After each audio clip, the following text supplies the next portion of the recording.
So welcome, everyone. This is our monthly Collaborex workshop, and it's open to all Collaborex members, plus all our guests, to strangers, to anyone that has an interest in the topics that we're providing. And today I am thrilled to have Tracey Burnett here presenting on LinkedIn strategies. She is a LinkedIn strategist, marketing mentor, and trainer who works with ambitious coaches and consultants who want to get noticed, build credibility, and find new clients on a consistent basis using LinkedIn. She's, I can tell you from experience, she's highly driven and results oriented, and she's really focused on seeing you and your business succeed, however you personally define that. And she's really behind you every step of the way. And the reason I could say I can really attest to that because she's my LinkedIn consultant. And I've been working with her, since September maybe? And Yeah. she's also, besides all that, we're all about who you are at Collaborex. She's also a wonderful, really wonderful person that everyone here should make an effort to get to know. So Tracey, it's all yours. Okay, thank you for a wonderful introduction, and so nice to see so many people here today. So just a quick introduction. We've got a busy, action-packed hour, so tighten your seatbelts and get your pad and paper ready. There's plenty of chances to answer questions, get your questions answered, so just put them in the chat and Jonathan's going to field those for me, or stick your hand up. And then feel free to hit me up on LinkedIn with any questions that don't get answered today, or if anything comes to mind after our time together. Now, it would be really easy to do what everybody else does and get just to do a whole hour on how to do your profile or how to write content or how to do messaging in the inbox. But I believe that's not where it starts if you want to maximize your success in the quickest possible time. So I come from a FMCG marketing background, started at Unilever 4 decades ago. I know I look very young, but actually I'm very old. And I've been doing this a long, long time before I even specialized in LinkedIn. So that sort of sets the scene slightly. I wanted to get you thinking and focused on what really matters. So as I always say, I'm interested in results, and so that's what I offer anybody that I talk to, whether it's just a podcast, it's a workshop like this, it's a piece of content, or it's my client. So what we're going to cover today is what you need to do before you start promoting on LinkedIn, and we will cover your LinkedIn profile. And also what I wanted to do is so many people ask me, well, what do I need to do to actually build the visibility and credibility on LinkedIn? And so I just wanted to sort of cover that off. So what do you need to do before you even start to promote on LinkedIn, or if you have started, what can you do now to just review what you're doing? So if you're a seasoned person or a seasoned business owner or a seasoned LinkedIn user, be open to this exercise, because even if you think that you've got this perfect, it's always good to review, preferably with another person or in a small group. It's always good to review what you're doing at the moment in terms of your marketing message, your audience, and how you outwardly look to people. Excuse me, but I have got a sore throat today, so I am going to be taking a little bit of sip of water regularly. So in my experience, we could all do with tweaking what we already do in terms of our target audience or our marketing message or point of difference. Even me, I mean, that's on my list to do for me. And I've been in business 30 years. I do it on a regular basis, and it's about time I did it now. So it's really important that we do that. I try and do that every 6 months. I try and stay in touch and do research with my audience. So how, the first thing I want to talk about is how you actually stand out. How do you stand out from your competition? So it doesn't matter which sector you're in. So I've got clients in financial services, I've got a filmmaker, I've got a executive coach, dating coach, corporate consultancies, large and small. So all of those companies, they've all got competition. So how are you going to stand out? So it's always good to just go back to the drawing board, and some of these questions that I'm going to share with you now might actually deliver some interesting answers. And at the very least, your answers will confirm that you're on the right track. So I'm going to share some questions. Jonathan's going to share this document. So anything I'm sharing on screen is going to be given to you in a document at the end by Jonathan. So you don't need to write anything down. Let me just share that with you.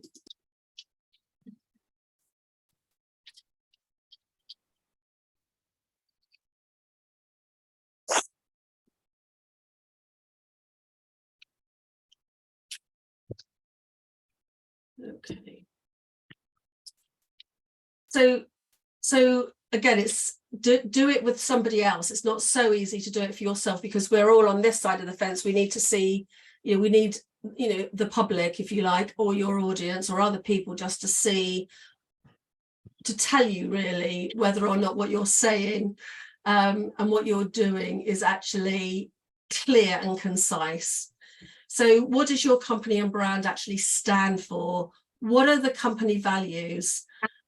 If you're a solopreneur, what are your personal values? Because your personal values are going to obviously reflect, who you are and what you do. And what areas does your business really excel at? So we've all got a tendency to tell everybody everything we do, but there's going to be one thing or one lead product that's going to be more relevant for you to put on your frontline marketing. So, and within your work, what do you love doing most? I mean, this is maybe more important for you if you work on your own or as a partnership, because it's really important that we enjoy doing, what we love. And also, what do you love doing the least? Can you outsource that? Can you, just not promote those things that you don't love? Is that at all possible? What are your strengths? What are your business strengths? Where do you naturally add value? So, that's where you naturally add value is going to be probably give you a clue into what your point of difference is. What separates you from the competition? As I said earlier, we've all got competition. So if you review your competition, see what they're saying, see how they position themselves, see what they're focusing on, what message are they focusing on, what audiences are they focusing on, and where can you fit? Where is your position in that box? And what do you believe that makes you unique or your company unique? And if you feel that you don't have anything that's that unique, then can you create a uniqueness out of what you have? What do you do better than anybody else? As somebody said recently, oh, I know loads of people that do what you do. Yeah, okay, so I do LinkedIn, but I do LinkedIn in a different way than anybody that I've met, because LinkedIn is just a part of the puzzle. It's getting these foundational steps in place first, being really ultra clear and ultra focused on what your market is, what your audience is, really understanding the audience and the language they use, what your marketing message is. So within your industry, what can you do, or what do you do, or what can you do that's different from everybody else? And then the last question to ask yourself is, what's your genius zone? And by genius zone, what I mean is, if I give you myself as an example, I'm a LinkedIn marketing expert, but my number one passion outside of work is food and health. And so I could put those two areas of genius together, which I know a lot about both. And I could, for example, do LinkedIn marketing to food businesses to restaurants to, all manner of types of business within the food industry. I don't, maybe I should, but I don't.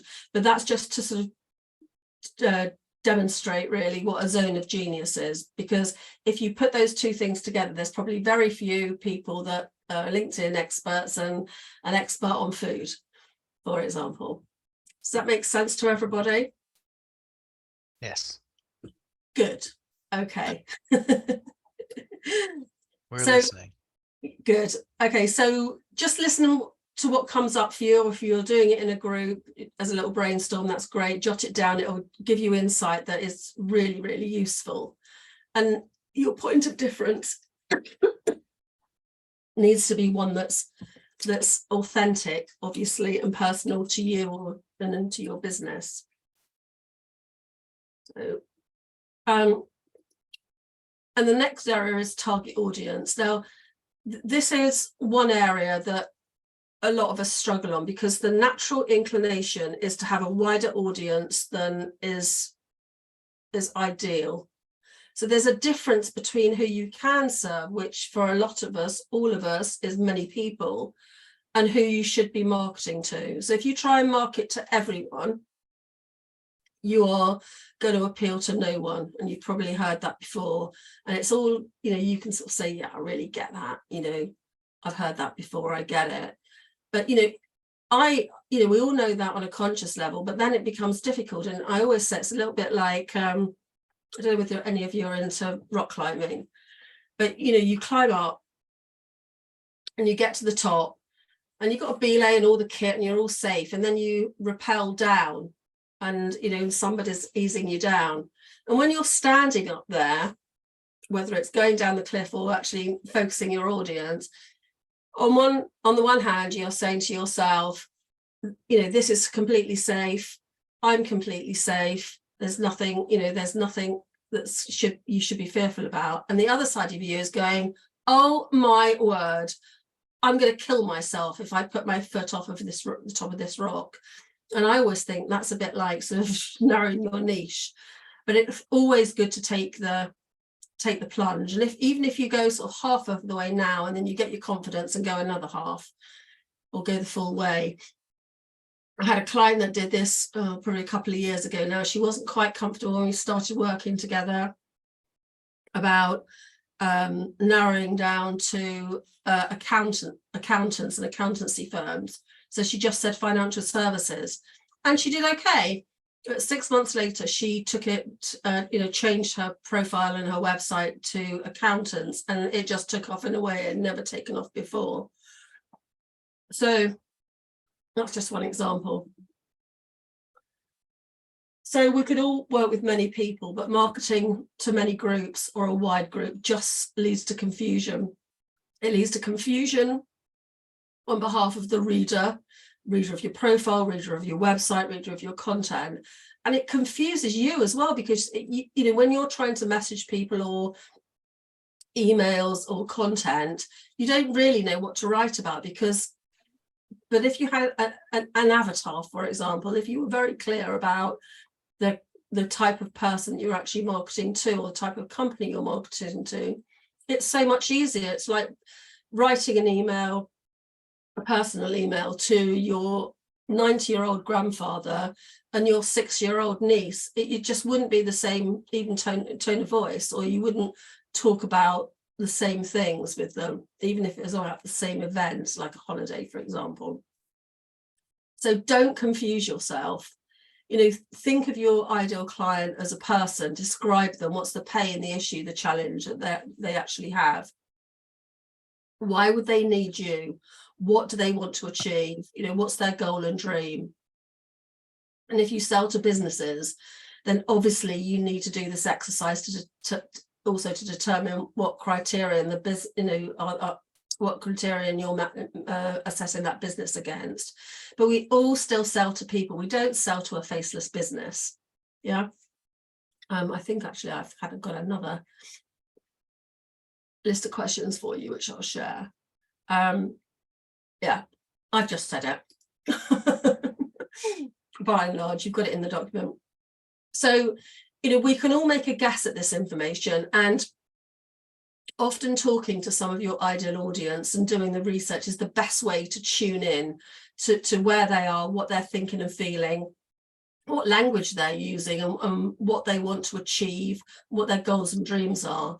So it's all, I've got a couple of clients at the moment that are always trying to come up with like smart marketing lines. And I'm a marketing person and we can all come up with smart marketing lines, but the acid test for me is does the man in the street or your audience, more to the point, do they understand it? Do they get it straight away? Because they're not going to stop and sort of think, oh, what does she mean by that? Or what, I don't quite know. We don't want them misinterpreting anything. We want it to be very, very simple. So I don't know, we've got a bit of time. I don't know whether anybody wants to sort of ask me some questions or tell me what their audience is, so I can give some feedback. Is there anybody open to do that? I can do that for 5 minutes. Anyone want to do that? Sonia, you're right next to me in the screen, and I know you have a particular audience, and I know you've thought about this and defined it. Do you want to share that? Sure. Thank you, Tracy and Jonathan. I run a move management organizing company for 30 years, and we speak to people going through lots of pains of loss of a loved one, loss of a partner in a divorce scenario, retirement, downsizing, sometimes renovation or change. So our avatars tend to be the trusted advisors, and people, you can't, the struggle we've always found is you can't actually time when someone passes away or when someone's life is going to implode for them. So we have to market to the trusted advisors as we handle their stuff when they're in these crises. And this is what we do. But we're trying to get away from the how we do it, because we don't want to be pigeoned into being another organizer. We've got 30 years of experience, so we're really trusted advisors of equal par. So that's been the struggle we've had in marketing to all those voices. So the one unifier that I've had is to speak to it's normal that people go through these life events, and it's normal that you're going to be in chaos. So your advisors will be able to guide you, and then just tell the advisors. That's what we've done.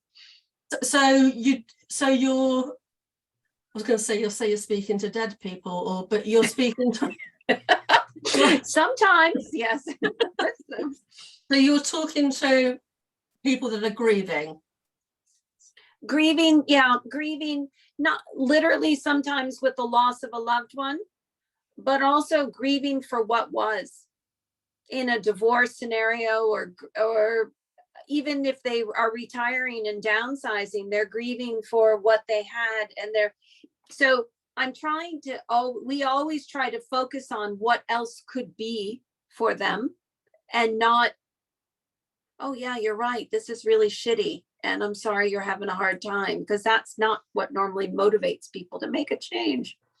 Yeah, so you've got your overall you'll have your overall marketing message. I don't know whether you use the word grief in there, but I actually worked with a grief coach, and we decided not to use the word grief. She didn't call herself a grief coach, but that's basically what she was. But I think all the different scenarios, that's where your content plan comes into play. You can give stories or case studies or testimonials for all the different sort of scenarios that might appear, because if you've been in business 30 years, you must have hundreds thousands of stories. Yeah.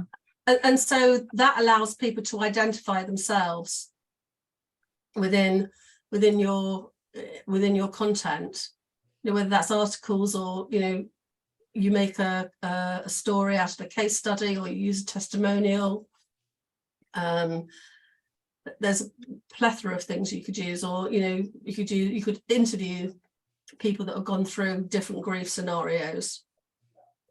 Yeah. I think the more difficult part comes when you're, it's always easy to do this foundational work, which is, what's your mission, what's your vision, what's your purpose, what's your value proposition, what's your marketing message. But at the end of the day, it comes down to this on LinkedIn or even on your website. It comes down to a very short line, whether that's your banner and your LinkedIn tagline, which has got 220 characters. How do you get all that in 220 characters?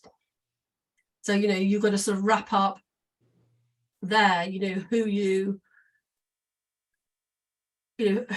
work with, what pain or challenge or whatever they're facing, and what you can do to help them and why you're different. I mean, it is possible in 220 characters, but what I find is if you go straight into that, it's quite hard to do.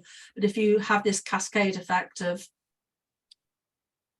what your mission and vision is and your proposition, it just becomes that much easier to sort of keep sort of narrowing it down.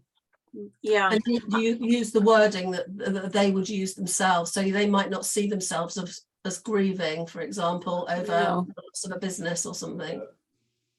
That's right. It is, but it's brilliant. I love a marketing mind, because it is like it's clutter. Most people bring clutter to their marketing, and it's a lot of words thrown up against the wall, so to speak, and in the elevator pitches and the talk. But when it comes down to, you remember just that one byline. So you're absolutely right.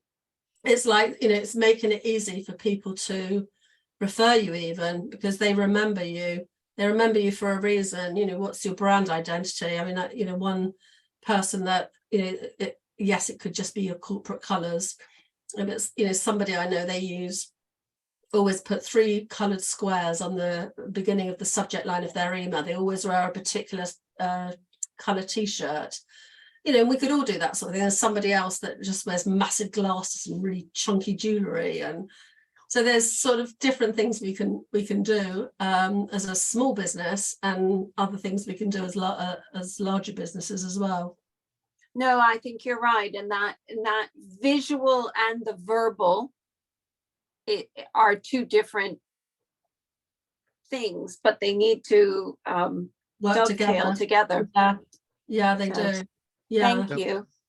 Tracey, do you want to go on with some more content, or because there's or you want another person to talk about a target market? Can we go on, and then I'll pick up? Okay, we'll good. pick up at the end. Because we do have a few questions coming in. Good. Yeah. Okay. So the next bit really is about developing your marketing message. What is your marketing message? And we've sort of touched on it already. Creating a statement that your audience understands. Keeping it simple, making it easy for people to say, hey, you need to speak to so and so. They work with these sort of people doing this, and they'll help you with that. So it's a succinct explanation of the functional and emotional benefits of your product or your service. And that should be put front and center for your successful marketing. So how can you be descriptive, impactful, clear, concise, speak to your audience, and write that in your brand voice, not generic corporate speak or clever, excuse me, I shouldn't have had that throat sweet, clever marketing lines. So it should, if you're coming up with a concise statement, it should include, I've sort of almost said this to Sonia, but who your service or product is for, how it solves their problems, challenges and issues, why they should choose you, what the benefits are of your services, and what you do differently to your competitors. What is your uniqueness? And then all your everything that you do should underpin that statement. And that statement goes on your website, it goes on your LinkedIn profile. You're always taking that statement and doing an exposition of it, explaining it, or taking a piece of it. Does all that make sense? Has anybody got any questions? So A little unrelated, but a specific question that Larry had was he wanted to ask about sending out articles to groups on Okay. LinkedIn, and LinkedIn keeps changing the rules on how you can do this. Well, That- articles are a really good thing to do. I mean, I presume you mean LinkedIn groups, and you can just put the post in a LinkedIn group. It's not complicated to do that. The best, if you're going to be writing articles on a regular basis, then the best thing to do is to start a newsletter. And the upside to the newsletters are that LinkedIn, every time you publish, LinkedIn will send an email to the subscribers of your newsletter, so you're getting in people's inboxes. And the other good thing about articles and newsletters is that it if they've got the right keywords and key phrases in, then they're going to get picked up by Google. I mean, I got a client from because they typed something into a search bar in Google and found my article or newsletter. It was an article at the time, I think, and read it and contacted me. Now that for most of us, unless we got massive SEO budgets, that would never happen for articles on our blog. So articles are definitely a great thing to do. Yeah, Tracey, can I just kind of hone the question a little? Thank you, Jonathan, for suggesting the question. When you write an article and all of your followers will get a copy of it, it used to be that I would try to expand on that by joining groups, and groups could be 1,000 people or so. And I would just press a button and it would immediately send that article to the 1,000 people. They stopped that now, right? Yeah, you can't do that. No, unfortunately. I mean, the other thing to remember about groups is unless you're really lucky, most of the groups, there's not much happening in there. A lot of people are just dropping links and going. There's no interaction. And therefore, the value of groups is devalued unless, as I say, you have got an active group.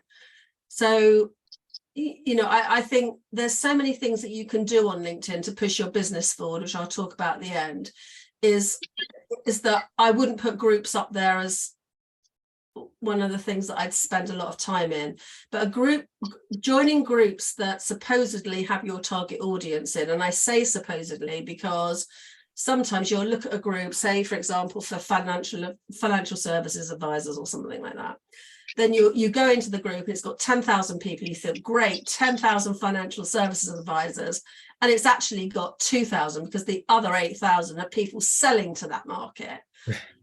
But the upside is to groups is if you have a small connection network on LinkedIn, if you join groups with your ideal audience in them, then when you search on, say, Sales Navigator, you can actually, not necessarily on Sales Navigator, you can even connect with people outside your network as long as they're in a group.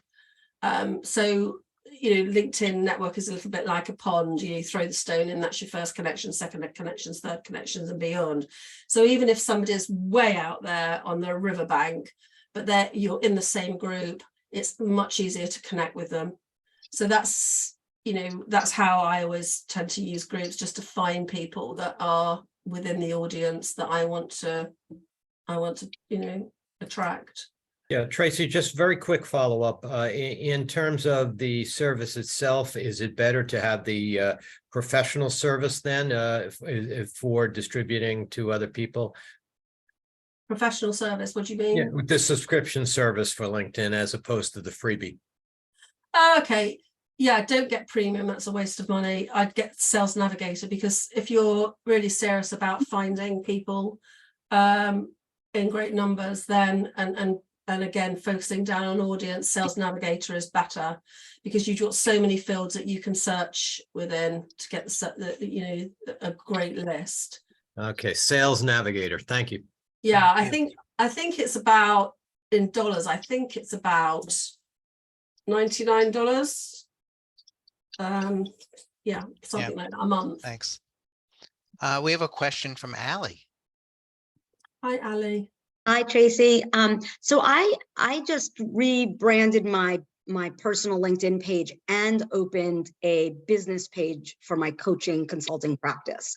So I'm curious if you have any, and the reason I did that is because I have a day job and I'm also looking for a new day job possibly, and I don't want to confuse recruiters. So I have to keep them sort of connected but separate, not hidden, but separate messaging and marketing. So do you have any guidance on that? Yeah. I mean, first of all, to say that is quite a different line to tread, because obviously personal profiles get so much more traction than business pages. So do you have a website? Yes. And I do have that linked on my personal page and the business page.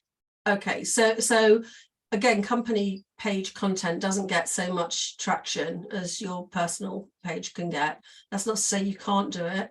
But what I would do is to treat the company page like your personal page. Make sure it's, optimized in terms of completed fully. You're using the right key phrases and keywords. So again, it can come up on Google, that you've done all this foundational work in terms of what your positioning and your marketing message and your target audience is. Post regularly. You can add, if you look when you go onto your company page on the right hand side, it says invite, and you can invite 100 people each month. So just make sure you go in every month and use your allocation. You could put, there's loads of different ways that you could promote your company page. You could put that on your website. You can put it at the bottom of your email sign off. You could go into your connections and send messages and say, hey, I've got a company page. So what you could do is download all of your first connections and then identify the people that are relevant to your business and then invite them to follow your page. Great. I mean, it's not the easiest line to tread, but it's not impossible. Thank you. Tracy, do you want to take more questions or go on a little more and then take questions? How do you want to? I was just going to move on to profile. So, I mean, I don't know whether there's anybody should I just talk for a couple of minutes on profile, and then if there's anybody wants me to have a look at their profile? Sure. I have one very basic, the most basic question about LinkedIn. Yeah. When you post on LinkedIn, who sees it? Okay, so a small percentage of your first connections see it, a very small percentage. So that's all automated. So a small percentage will see it. If the post gets some sort of traction, engagement, so likes, comments, reposts, the algorithm will think this is a good piece of content, so they'll show it to a few more of your connections, and then if it gets more engagement, it'll show it to more of your first connections and some of their first connections. And so that's how it builds. So that's a simple answer. There's many more. There's things like, if you've got a conversation going in the comments, if there's some sort of debate going, then that will definitely boost the post and that it will show it to more people. LinkedIn are just interested in having quality content that interests their members. So that's what they will reward you for doing that. So does the small percentage, is it a small random percentage of your first connections? Yeah, this is why it's so important to get your first connection base absolutely top quality. And most people, I don't know about you lot, but when I first opened a LinkedIn account, I invited my mom and my best friend and the cleaner and the plumber. They've all gone. So if you've got, I'm not saying it has to be all your clients or potential clients. It could be, there's a number of different people. There's media, for example. You want to be seen by online magazines, offline magazines, TV. I don't know, it depends on the business, podcast owners, potential partners, referral partners. I mean, there's loads of different audiences, but who do you want to notice you? Yes, thank you. Can we take a call from question from Deborah? Yeah. Thank you, Tracy. Now, this is real news to me that just a small finite group of your first connections are going to see your post, because there are times when I do executive search. So there are times when I may post a job that we're working on, a position that we're working on. And it's always been my understanding that it's gone out to like first, second, and third. So this is all news. I mean, I'm really surprised. Yeah, so I mean, if you've got a job, I mean, I wouldn't just post it once, although I'm sure that you put it on the job posting anyway, not just on the news feed. Is that right? Well, actually, I mostly now just do it on a posting because, yeah, I just do it on the posting. Yeah, because if somebody's interested in a job, then they're going to search for jobs, and yours is going Right. to come up. Whereas if you put it in the news feed, it's going to, you know, it's you know, who knows what percentage of Yeah. your target audience is going to see it, and who it's relevant for. Yeah. Well, thank you for that. That's good information. I appreciate that. Absolutely no problem. So your profile, so we're all on LinkedIn for a reason. If you're a business, of course, you've got a company page, but people by people, so the personal profile is really important. And you know, what we all want on social media is to have a really high visibility amongst our target audiences. And as I said, that could be clients, lapsed clients, potential clients, media, headhunters. And not only do we want visibility, but we want to communicate the best of ourselves, of our personality, our skill, our experience. We want that credibility. And so any communication or message needs to be really simple, easy to digest and understand. So having a poor profile is like having a rundown shop in a dark alley. No one's ever going to find you. And if they do, they're not going to be very impressed or come in the door. So, you know, if you optimize it correctly, then it will ensure that you come up in both LinkedIn search, because LinkedIn's just a search engine, but and also Google loves LinkedIn. So you'll stand more chance of coming on page 1 of Google. So if somebody searches your name, you'll often find that your profile at the very least comes up on page 1. And also if you write articles and publish them on LinkedIn, as I said, they stand a good chance of getting on page 1 as well, depending on what they've typed into the search engine. So, you know, this is all good news. So in terms of the LinkedIn profile, I don't know whether you all do content, you all write content, but the best thing to do if you do write content is to switch your profile over from the bog standard profile to a creator mode. Does everybody know what that means? No. I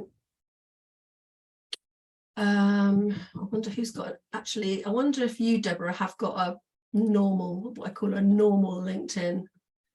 Let's try and find. Well, my LinkedIn it's the recruiter version. Oh, okay. But what you're describing, I would imagine, is the case for me, as far as posting goes. Yeah, hang on a sec.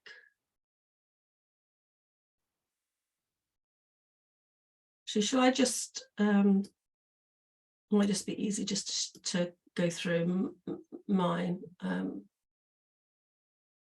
So, and I'll tell you what the differences are. That might be easier, actually.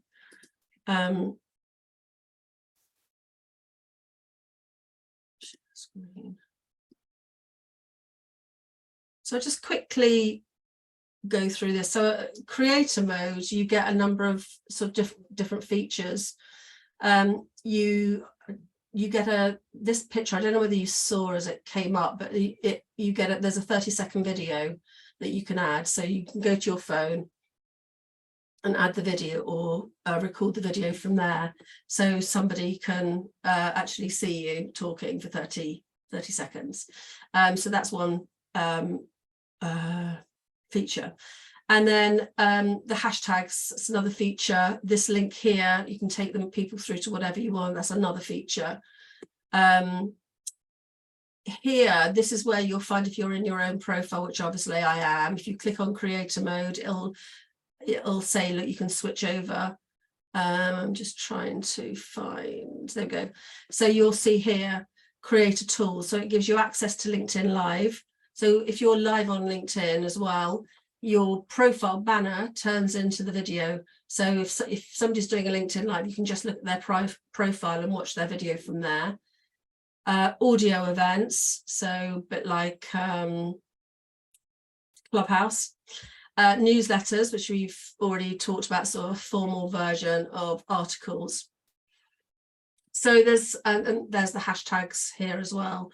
So there's a few things that you get with creator mode. They call these cards, so you can see that this is a card, this is a card. So the featured section moves down, so it's up, sorry, and your about section is way down here. Whereas in the normal one, it's much, much further up. What else do you get? They're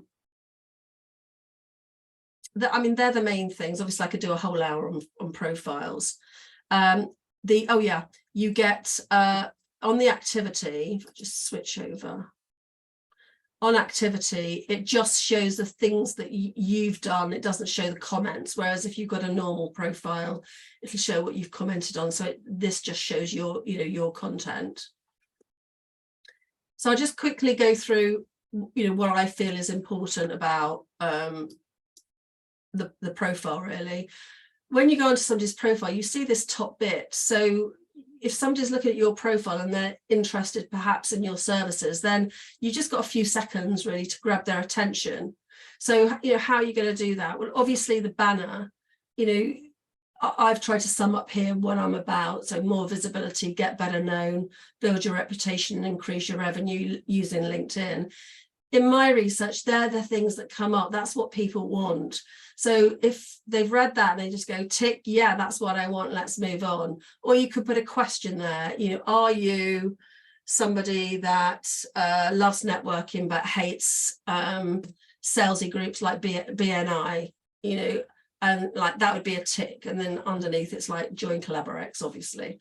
So if they're interested in what you've written in the banner, then they're going to go on to this tagline. And so there's a number of things you can do with this. I try to describe a bit about myself, straight talking, committed to your success and ROI, who I work with, what I do, and get noticed. Get noticed always comes up. People say, I don't have the visibility. Nobody sees my stuff. Nobody comments on it. Nobody knows I'm here. And the one result they want is to consistently build their client base. So these two, the banner and the tagline, they're really going to come into their own, and that really has to be spot on, which is why all the foundational work that I've touched on today is so important. And you're giving people here calls to action. So if you go onto your contact information, I spoke to somebody this morning, she had her old website on there from a year ago, it's not even relevant anymore. You want people to contact you. So don't be afraid to put your phone number in, or your email address, or your website, or you could, under websites, you could take them to your, as I do here, to my Calendly link. I take them to, you can take them to a specific page. So you could have your website, /testimonials, and have your testimonials. So, don't be afraid to fill those in. Nobody's ever abused my phone number in all the years I've ever put it there. And I know that's one thing that people do worry about, but it's never been a problem for me. When it comes onto your featured section, there's loads of, you can put loads of posts on here, or loads of chunks of information, let's say. So this is my rationale. I want people to subscribe to my newsletter. So obviously I've subscribed, but if it was yours and I hadn't subscribed, I could just click there and subscribe. So that's a call to action. Here is to book a call. Obviously, if people want to book a call, I want to make it nice and easy for them. And I've just chose to use this post. It's what's called a carousel post. It's a document. And this just happens to sum up how I work on LinkedIn, how I work with clients, really. So if people read that, they'll get a really good background about me. And then your about section, don't make it about yourself. Don't put like, hi, welcome to my page, or hello, I'm so-and-so. People are interested in what you're doing for them. That's the bottom line. And you can see we've got see more here. We want them to click the see more. So I want to give them something in these couple of lines that's going to get the right people interested on clicking see more. So would you like a no-nonsense practical approach to building a thriving business on LinkedIn? And then use the, you've got 2,400 characters to use there. So, you know, I've used them all with a call to action at the end, obviously. And then you've got your experience section. You can put numerous roles on here, even if you're a non-exec director for some, you know, for a company, or it doesn't have to be your main job. And then you can put this media here. So I've chosen to put my testimonial videos here.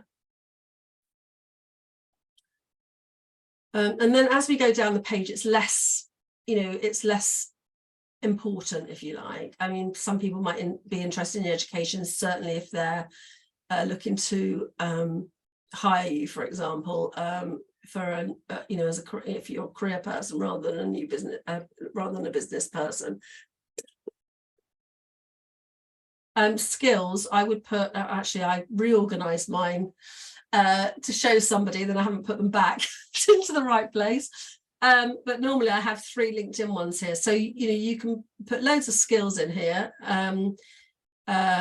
just by adding the add sign, just put a new skill in and save it. But I would normally put the 3 skills that I particularly want to be known for. I'd put those at the top, and you can easily reorganize those. So that's something else you can do. Recommendations, always important to get social proof. So if you give recommendations, then, you know, that's always a good way to get, but or often a good way to get. So ask people. I think it was, I don't know whether Mark's on the call, but Mark Bernstein, I said get some testimonials. I think he added like 20 in the course of about a month. It was incredible. Once he'd asked, it just happened. So that I'm sort of conscious we're running out of time. So we've got 2 choices now. We can either use the rest of the time for questions, or I can just quickly go through what I would recommend you do every day to get the visibility and credibility on LinkedIn. So, which will take Tracey, will you stay a few minutes after for the questions that we haven't gotten to? Yep. Okay, good. So why don't you go through the summary and then we'll get to the questions. I see Natalia has had her hand up, and I want her to be able to ask her question. So okay, so another common question is, well, you know, what do I do? There's so many things I can do. I haven't got time to do everything. So one of the important things is, especially if you're, you know, if you do post yourself and you do or you're just starting, is to post on other people's posts. You know, this is a community. LinkedIn is a community. It's like walking into a networking event. You know, you wouldn't just go into a networking event and shout about your stuff and just stand in the corner. You would go and talk to people. So comment on other people's posts, you know, post yourself, have a plan, you know, post as frequently as you believe you can sustain. You don't have to post every day. Don't post more than once a day, because as soon as you post the second post, that the first post just gets cut off at the knees in terms of traction. Check your new followers. Anybody that's followed you and maybe you want to start a conversation. Check who's viewed your profile. If you've got Sales Navigator, it's much easier to do. You'll get the full list, and then you can connect with those people, message those people. You can also connect and message people that have liked or commented on your content. You could check my network, which is on the top bar, for invitations to like pages, to attend events, to you know, connect with you. Again, it's just a source of, you know, it's like, again, like a networking event. There's all these people showing their, you know, popping up their little heads everywhere, saying, you know, hello in some way. You know, do you want to start a conversation, start a relationship? Obviously, check your inbox and send connection requests, you know, as often as you can, as many as you can. And, you know, benchmark where you are today on all the KPIs you can measure on LinkedIn, and then do that on a weekly or a monthly basis. That's a really quick summary. Questions? Thank you. Okay. Natalia, Thank you. thank you for waiting. Wonderful. This was really great. I just have one question. Are there any best practices for actual business development to send out messages to people who you just connected with? You know, how do you start those conversations? Because I get tons of requests for like, hey, I have this. Do you want it? Are you interested? Is that the best practice? Because I tend to ignore these if they're not applicable to me. But I understand it's a business development, right? We're creating relationships. So do you have any recommendations? Yeah, I mean, I never ever say buy my stuff or even any version of that. So as soon as somebody connects with me, then, you know, my first inclination of is say the equivalent of lovely to meet you, you know, thank you for your thank you for your connection request, or thanks for connecting with me. And, you know, then I look at their profile, or if there's a business, look at their website, and I get a feel for who they are. And then I write something personal, and then I ask them a question, just like, again, like you would if you've met somebody in a networking event. So I want to be I want to give value, I want to be of service, I want to start a relationship. I'm not interested at that point in whether or not they'll buy from me or I'll buy from them or whatever, because there's all sorts of really great things that shape down from all sorts of relationships. So I just want to get a dialogue going. And then at some point, you know, they might say, look, can we jump on a call? Or I might, you know, they might say, oh God, you know, I've a real challenge with LinkedIn when it comes to messaging or content. And I'll clarify what it is they mean. And then I'll say, look, do you want to jump on a 15-minute call? And I won't sell to them at that point. I'll just see, you know, if I can be of service. So obviously it's different for each different type of business. And it is an area, I can think of one of my clients, you know, we're continually going back and refining the messaging, you know, because it doesn't come naturally. And I've been doing it a long time. So, and even I go back on some of my messages and think, oh, that wasn't quite right. But you can be hard on yourself maybe. But yeah, I would just think about it as being in a networking event. You know, you go to a networking event one week, you introduce yourself, have a nice conversation, you go back the next week and you build on that conversation. But by and large, and you know, you've got to keep it going right in the beginning, because if it fades or falters or disappears or fades out, then, you know, and you've got a lot of connections, then it's really difficult to keep up with all those connections. Then you're relying on them seeing your content. So if it is somebody that I'm really interested in getting to know for whatever reason, then I will add them to what I call my spotlighting list. And I will click the bell under their banner so I see their content and I comment on their content. So that's another way of building a relationship. Before you actually start messaging back and forth? No, if we've connected, then I will message back and forth and also comment on their, even if the message falters, I will still continue to comment on their content.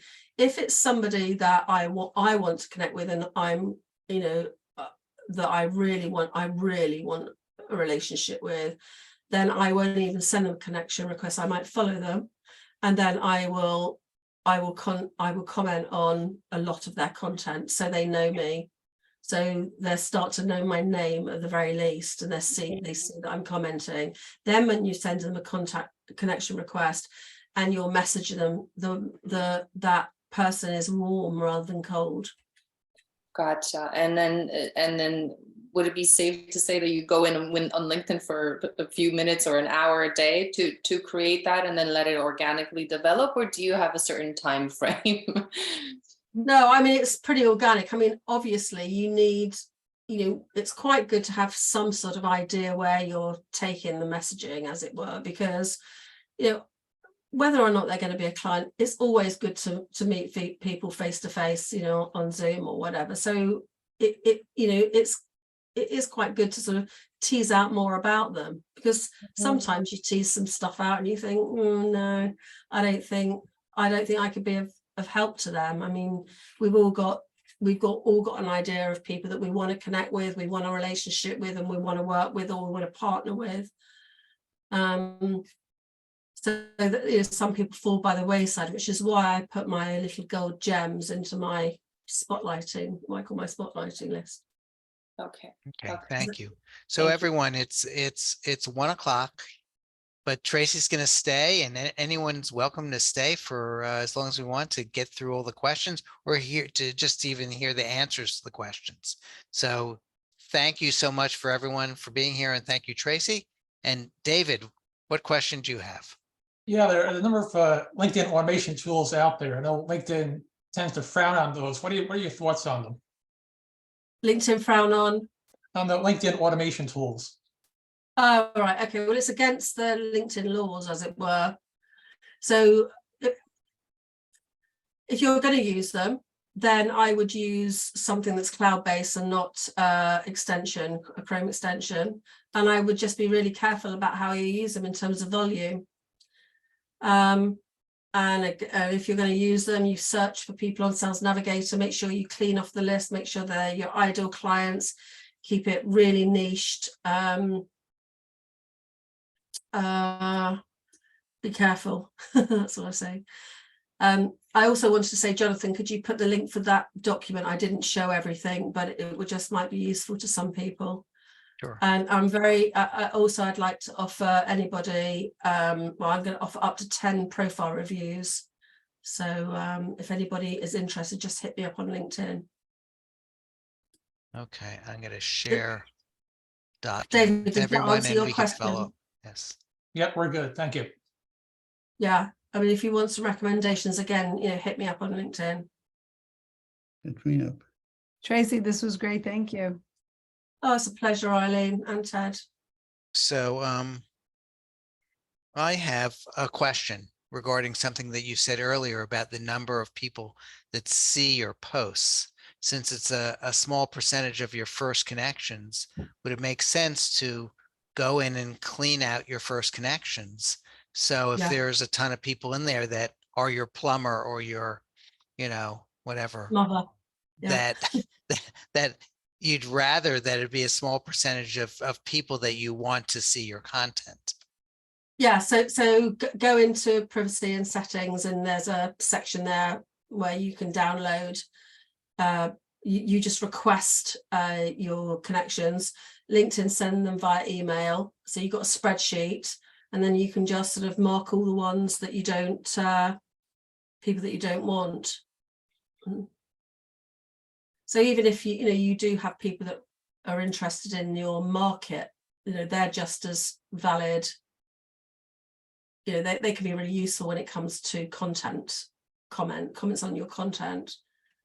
It doesn't have to be all clients or potential clients. Right. Tracy, where do you go to get that list to download? Okay, so try and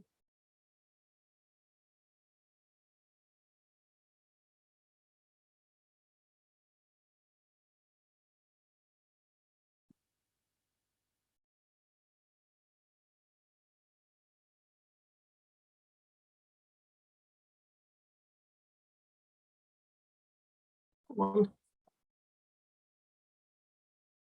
Sorry, my computer is really slow. Shall I send that to Jonathan? Sorry, it's just Sure. I've just got a blank screen. I'll give you the detailed instructions. I'll give it to Jonathan. He can share. Okay, Thank you. I could send it to everyone. Yeah. And the other question that I have that that I've been doing, Tracy, since I've been working with you is, and I think it's a useful thing for people to know, is that I've been doing searches of people's posts, not their profiles, because I'm looking for people that talk about particular things. So if you're looking for people that would include certain keywords in their posts, you can do a search right in the regular search bar, and then you just click posts versus profiles or people, I think it is.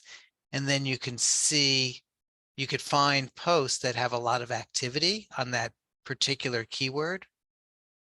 Yeah, And so what Jonathan's talking about is on the top left, there's a search field, and then what comes up is posts, people, groups, companies, and you can just choose to search in any of those areas.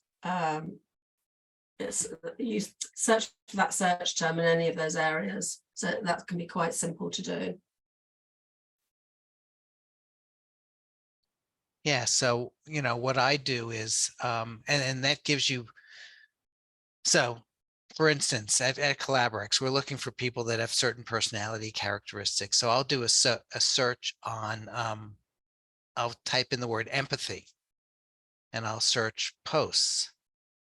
And then I'll look for people for posts that have that word in it, but posts that also have a lot of activity, knowing that the other people that commented are interested in that also.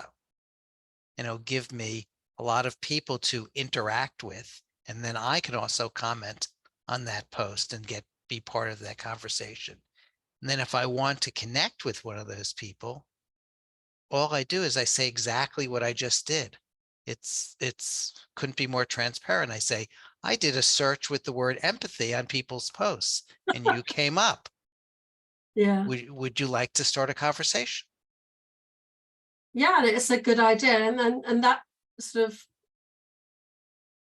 that brings up a really other interesting point, which is people often say, oh, what's the best way of doing this? And there isn't necessarily a best way for, us all. It's trying different things. So what works for me might not work for you.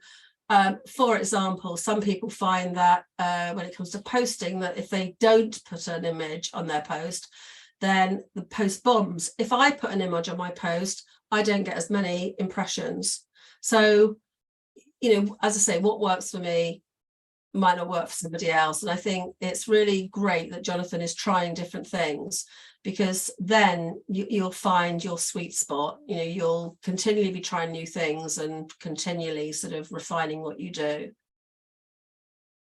Right. I mean, I find that these days people are very skeptical about anything that you put on, because 90% of what's on there is either sell my stuff, buy my stuff right out, or some kind of ploy to buy their stuff. Like they'll say, oh, you seem to be doing interesting work, well, let's connect. And then you connect, and then you get an automatic email in a second that says, I sell software as a service. Yeah. So yeah, and that's especially true in the inbox because of all this automation. And so that's another point, David, that if you are going to use automation, don't set it up for the thank you message to go out immediately they click connect, because then it's quite obvious. There's so many boo-boos that get made through automation. It's unbelievable. So that is one of them. any other questions for Tracey, either on your own business, on your own target market, on your own profile? She has a few more minutes. So, Tracey, Liz, would you mind if I pick on you? Because what you do is so specific. And I think, so I'm trying to think how you define your target market and how you would get through to that audience. Do you use LinkedIn? Do you post? And what do you do? I have posted. I haven't posted in a while.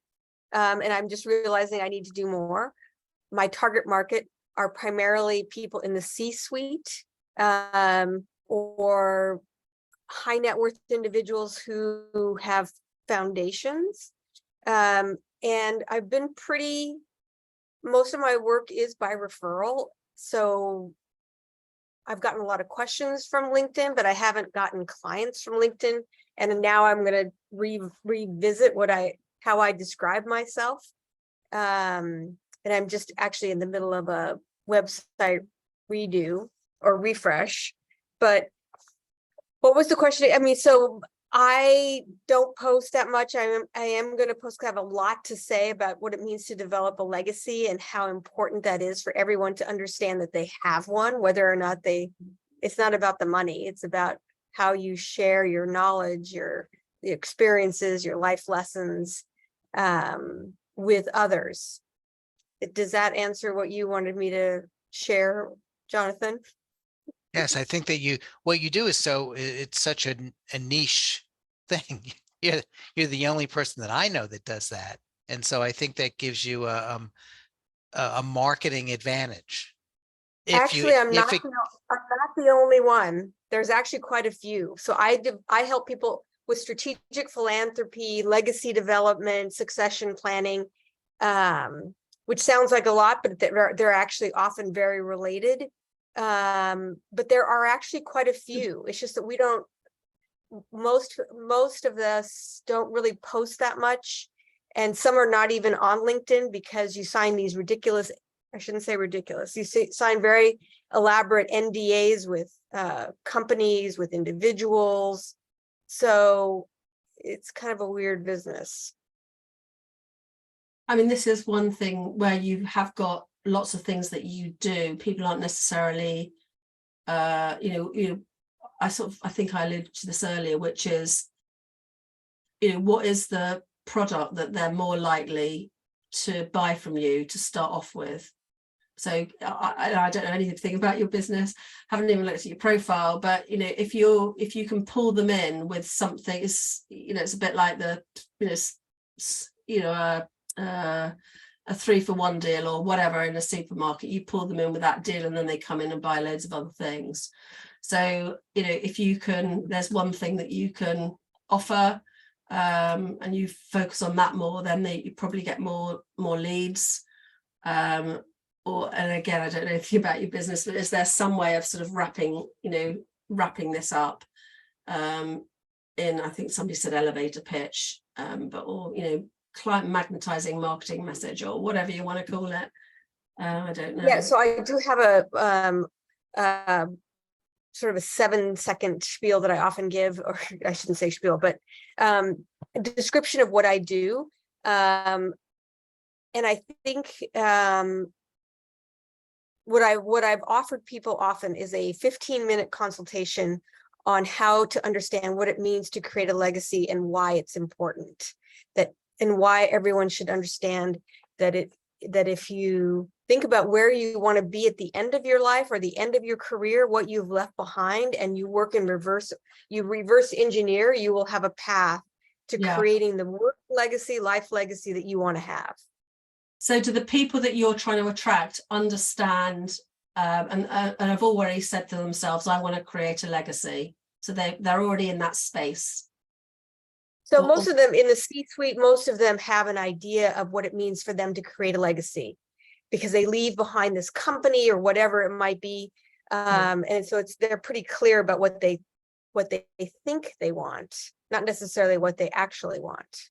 Yeah, so they've already got the thought, they know they want to do it, and they understand that I was going to say language. Language. Yeah, the language. And so, if they didn't, then you'd need to find some different words.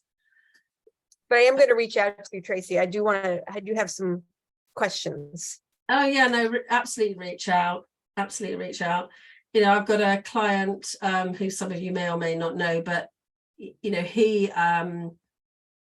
uses a very different sort of language, and we had all these debates up front about whether or not he should continue to I say talk, but write the way he does, or whether we ought to sort of make it a little bit simple. But we decided to keep it as it was, because he's trying to attract those people who understand that language and use that language themselves, that he doesn't really want to educate them, or he doesn't want a load of initial calls of people that really don't get what he's talking about. So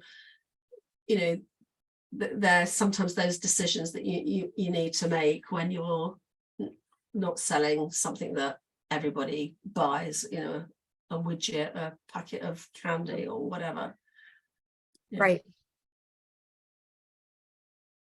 Okay, thank you. Any other questions? Anyone want to describe? I mean, Marcy, you have such a particular target market also. Yeah, and we're refining that as we come out with a new design.